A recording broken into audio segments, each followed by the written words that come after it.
Ladies and gentlemen, I'm glad to be back here on The Hard Truth. My name is Nick Parodies, and we are talking about my favorite thing in the world, sports, as always. But today we are talking about baseball. Admittedly, I'm a bit late to the party on the Albert Pujols 600 Home Run Club membership topic, but there has been a lot of debate in baseball circles, such as the ones I like to be in, about will he hit 700 and will he, more importantly, break the home run record. Now, will he hit 700? That's an interesting question. I say maybe.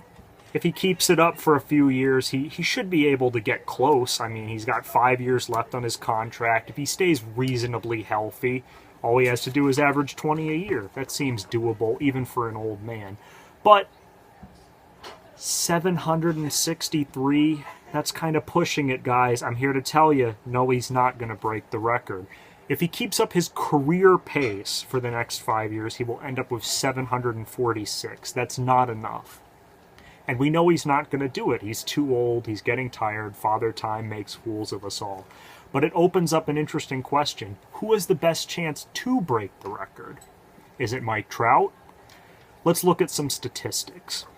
If Mike Trout hits his average of home runs for the next 15 years, so until he's 40, and he averages 33.4 a year, he should end up with around 686 by the time he's done. Now, we all know that's possible, but we all know Father Time makes fools of us all. He's going to slow down a little bit. I predict he'll end up with around 650, 660. So definite 600 member, questionable 700 member, probably not. Giancarlo Stanton, how about him? He averages one fewer home run per year than Trout does, but he should play the same amount of time left in his career as Trout does, another 15 years. He takes a little bit less punishment in the outfield, even though he has had some injury issues. I predict he'll play until he's 42. That would mean he ends up with 707 by the time he's done. But he's going to slow down, like I said about Trout. I predict for him maybe around 680, 685. So he's a definite 600 member, questionable 700 member. Maybe, maybe not. Aaron Judge, Mr. Hot Start himself, can he get it? Let's look at his stats. He's on pace for around 55 this season. That's an unsustainable pace for a career, but then again, we said that his April was an unsustainable pace, and look what he's done. If he plays another 15 years, he'll end up with 770 at this pace. That would be way over the record. Well, actually, just a little bit. But he's not going to play another 15 years. Here's the quasi-hard truth. He's not going to play another 15 years. He's going to play another 12 years. Aaron Judge is Lenny Dykstra. Aaron Judge is Darren Erstad. His body is going to take punishment. 12 years, he'll end up with 660. We'll split the difference, maybe say he plays 13 years, ends up with close to 700 in A-Rod territory. 696 perhaps.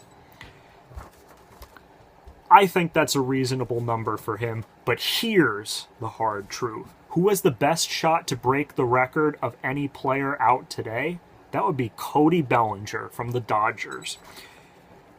Look, he's 21 years old and he's on pace for 54 home runs this season. Even though I think that's a completely unsustainable pace, that would leave him with about 972 when he turns 40. That's an unsustainable pace. Even if he averages 37 home runs a year for the next 18 years or so of his career, he would end up with 666 in the upcoming 18 years, and add it to that 54 that he would hit this year, he would have around 720 for his career. That would be past Babe Ruth, and remember, this is the conservative estimate, so he could easily push Hank Aaron and easily push Barry Bonds. I don't know if he will do it, but that's the hard truth. Cody Bellinger has the best shot today to eventually break Barry Bonds' home run record and hit 763 or more. Thank you for watching. This has been The Hard Truth.